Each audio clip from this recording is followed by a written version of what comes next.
안녕하세요. 세무사TV 장윤지 세무사. 부산아짐의 권혜진 세무사입니다. 네, 이번 시간은 의료비 세액공제에 대해서 알아보겠습니다. 작년에 의료비 세액공제에서 개정된 내용이 많은 걸로 알고 있어요. 설명 부탁드려도 될까요?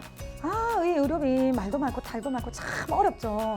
첫 번째로 작년에 총급여가 7천만 원 이하인 근로자들에게 산후조리비를 출산 1회당 200만 원 세액공제 대상이 됩니다. 여기서 돌발 질문 한번 들어갈게요. 쌍둥이 출산하면 출산 1회일까요? 2회일까요? 1회? 2회? 몇 회일까요? 1회요? 1회 맞아, 1회 맞아. 자, 한 번 출산했는데 2명이 태어난 거죠. 2번 출산을 한 건 아니죠. 이렇게 출산 1회당. 근데 1년에 출산을 2번 할 수 있을까요? 아니요. 잘 모르시죠? 할 수 있어요. 그래요? 1월 달에 출산하고 또 바로 임신하면 연말에 또 애기 낳아요. 그러면 출산 2번은 가능하거든요. 그것도 400만 원도 돼요. 화이팅. 네. 그리고 둘째, 실손 의료보험금 받은 거 있죠. 그거를 의료비에서 제외하도록 세법 규정을 명확하게 했어요. 그래서 보험회사에서 국세청으로 자료를 통보하게끔 만들었습니다. 산후조리비는 혜택을 확대해 주는 거라서 이게 대환영이지만 실손의료보험금 보전받은 금액을 의료비에서 빼라고 하면 좀 고민이 많이 되겠는데요. 작년에는 처음 시행해서 막 진짜 말이 많았거든요. 그리고 실손보험금 정보도 국세청에 전달이 제대로 안 돼서 막 우왕좌왕했어요. 근데 아마 올해는 거의 싹 다 국세청으로 아마 넘어갔을 거예요. 그러니까 여러분 뺄 생각 하지 마. 싹 다 아마 넘어갔지 싶어요. 그러면 국세청 자료에서 조회 안 되는 거는 빼도 된다는 말씀이세요? 아니죠. 원래 의료비는 실제 지출한 금액을 대상으로 세액공제를 해주거든요. 여기서 중요한 거는 실제 지출한 이 말이에요. 원래부터 보험회사에서 보전받은 실손보험금은 빼야 돼요. 원래부터. 그럼 원래 빼야 되는 건데 왜 그동안은 문제가 되지 않았던 거죠? 이 근로자들이, 저도 근로자지만 야가 빠져가지고 연말정산 오랫동안 해보니까 이거 뭐 내가 안 넣어도 국세청에서 모르는 기라. 내가 뭐 보험금 받았는지 지가 어떻게 알 건데 몰라요. 그래서 다들 사람들이 막 숨기고 의료비 공제를 그동안 받은 거야. 근데 또 막 소심한 사람들 있죠. 그래도 불안해서 안 돼. 이렇게 양심적으로 이렇게 보전받은 보험금 뺀 사람들은 손해를 보고 이렇게 저처럼 야가 빠져갖고 막 꼼수 부린 저는 실손보험금 뺐어요. 꼼수 부린 사람들 있죠. 이 사람들이 혜택을 본 거죠. 들어보니 그건 좀 불합리하긴 하네요. 그래서 국세청에서 양심적인 사람이 손해보고 그런 사람들이 꼼수 부린 사람들이 이득 보는 그런 나라는 안 된다 해서 이번에 법을 명확히 만들어서 이거 전부 다 의료비에서 빼게 한 거죠. 저희 계속 실손보험금 얘기하면 이번 영상 이걸로 끝나겠어요. 맞아요. 그래서 작년에 의료비 때문에 이것 때문에 좀 시끄러웠던 것 같아요. 그럼 본론으로 들어가시죠. 의료비 공제 요건부터 살펴볼까요? 의료비도 신용카드처럼 기본으로 써야 되는 금액이 있어요. 신용카드처럼이라면 혹시 25%는 아니겠죠? 25% 쓰려면 곡소리 나야 돼. 어디 막 곡소리 나야 돼. 25% 아니고 3%입니다. 의료비는 총 급여의 3%는 기본으로 써야 되는 거네요. 네. 최소한 의료비는 지가 돈 번 것만큼 아파야 돼요. 자, 총급여가 5천만 원이면 1년에 150만 원치는 아파야 되고요. 총급여가 3천만 원이면 1년에 90만 원치는 최소한 아파야 돼요. 아무래도 급여가 높은 사람이 통계적으로 더 많이 아픈가 보네요. 그러면 본인이 급여의 3%를 의료비로 다 써야 되는 건가요? 부양가족이나 다른 분들이 이제 사용한 의료비는 공제 대상이 안 되는 걸까요?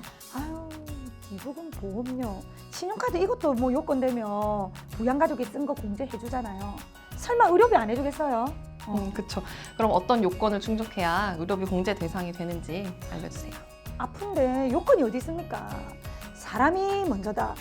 아픈 거는 요건 없어요. 그럼 소득이 있는 사람도 의료비 공제 대상이 된다 이 말씀이세요? 돼요. 잘 들어보세요. 사람이 아프면 요건 없이 의료비 공제를 다 해줍니다. 대신에 꼭 지켜야 되는 필수 요건이 내가 지출을 해야 돼요. 내 돈을 써야 돼. 그 사람을 위해서. 아픈 사람을 위해서 내 돈을 써야지 해주는 거예요. 기본공제 대상자를 위해 근로자 본인이 지출한 의료비는 전부 세액공제 대상이 된다 이 말씀이시네요. 그래서 제가 의료비 몰빵데이라는 표현을 씁니다. 처음부터 한 명 카드로 몰빵해서 써야 돼요. 가위바위보 해가 올해는 마누라 네 거 쓰고 네가 의료비 다 내라. 내년에는 마누라 네가 남편이 네가 다 내라. 이렇게 가위바위보 해가지고 연초에 정해야 돼요. 그래서 그 사람 카드 받아서 써야 되는 거예요. 가위바위보로 좀 정하는 건 불합리하지 않나요? 제대로 알려주세요.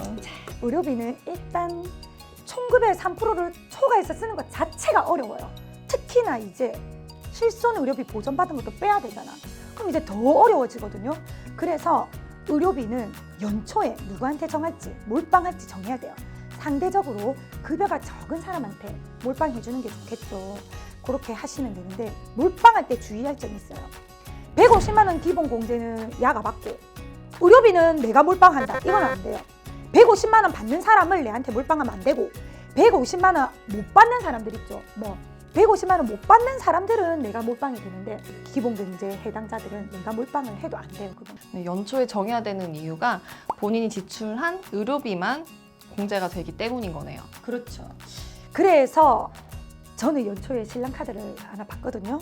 그래서 저는 아프면 링게리도 맞고 비타민 주사도 맞고 며칠 전에 신데렐라 주사도 맞았는데 저는 제가 아프면 막 과잉 치료를 스스로 해요. 왜냐면 내 돈 내는 거 아니고 신랑이 결제를 하잖아요. 저도 소득이 있지만 신랑이 의료비는 제 거를 내줍니다. 저도 한번 고민해봐야겠어요. 그러면 의료비를 총 급여의 3% 초과를 했으면 그 초과한 금액에 얼마만큼의 세액 공제가 되는 걸까요? 세액 공제 대상이 되는 그 의료비 사용액 있죠. 대상 의료비예요. 대상 의료비의 15%를 해주고요. 혹시 난임 시술비를 지출했다 하면 그거는 20%를 세액 공제해 줍니다. 의료비 사용액의 15%, 20%면 금액이 굉장히 큰데요. 설마 아픈 거는 조건이 없다고 했는데 한도도 없나요? 반반이라고 생각하시면 돼요. 그렇죠. 아무리 아프다고 해서 누구나 다 한도 없이 해줄 수는 없으니까요. 한도가 어떻게 될까요? 일단 난임 시술비랑 본인 의료비, 그다음에 조금 연세 많으신 요때 또 연세는 또 65세예요. 장애인이나 건강보험 산정 특례자들은 이 사람들을 위한 의료비는 진짜 한도 없고 그 외에 우리 공직 대상자들 있죠. 해당자 말고 대상자들, 해당자도 포함이죠. 대상자는 그 사람들은 연간 700만 원 한도가 있어요. 의료비로 사용한 거 모두 공제 대상이 되는 건가요? 모두 해주고 싶은데 안 해주는 게 또 몇 개씩 있어요. 혹시 쌍꺼풀 수술 하셔? 솔직하게 말하세요. 표시나 여기서 밝혀야 되는 건가요? 표시나 하셨죠. 눈만 살짝? 살짝? 그러니까 목적이 이뻐지려고 하신 거 맞죠? 네네. 이뻐지려고 수술한 거를 미용 목적이라고 해요. 이렇게 미용 목적으로 한 거는 안 돼요. 의료비 아무리 지출해도 미용 목적으로 성형수술한 거는 이거 의료비 안 되고요. 저는 진짜 이거 눈이 잘 안 떠져가지고 병원에서 진단을 받아서 저는 30만 원 주고 저도 살짝 찝었거든요. 저는 목적이 치료 목적이었거든요. 이렇게 치료 목적으로 성형수술을 했는데 결론적으로는 이뻐졌어. 이 결론은 중요하지 않아요. 원인이 중요해. 목적이.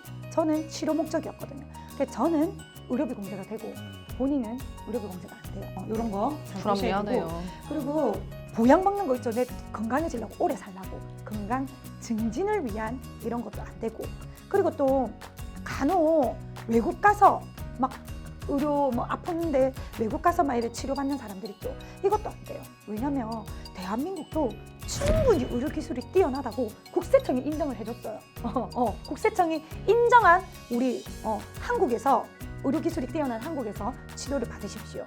그럼 이번에는 거꾸로 의료비는 아닌 것 같은데 의료비로 공제해주는 항목이 있을까요? 전 국민이 다 아는 시력 교정용 안경이라든지 콘택트 렌즈 구입비는 1년에 50만 원 이내로 의료비 이렇게 대상이 되고요. 여기서 우리 전 국민이 다 알긴 아는데 이때까지 사실 안경점 가가 그 서류 받아오고 때려가기 귀찮잖아. 그래서 안 간 사람들이 많을 거예요. 올해부터는 아마 연말정산 간소화에 조회되는 안경점들이 몇 개씩 있을 거예요. 그러니까 여러분들 올해는 한번 이렇게 유심히 살펴봐 주세요. 그러면 그거는 안 되고 나머지는 때로 가셔야 됩니다. 이번에는 제가 절세 팁 하나 알려드릴게요. 여러분, 저도 부산 아줌이한테 배운 거긴 한데 네. 자, 의료비는 신용카드로 사용을 하시면요. 신용카드 공제와 의료비 공제가 중복이 됩니다. 그쵸. 내가 한 말이죠. 네. 내 거 뺏기지 마세요.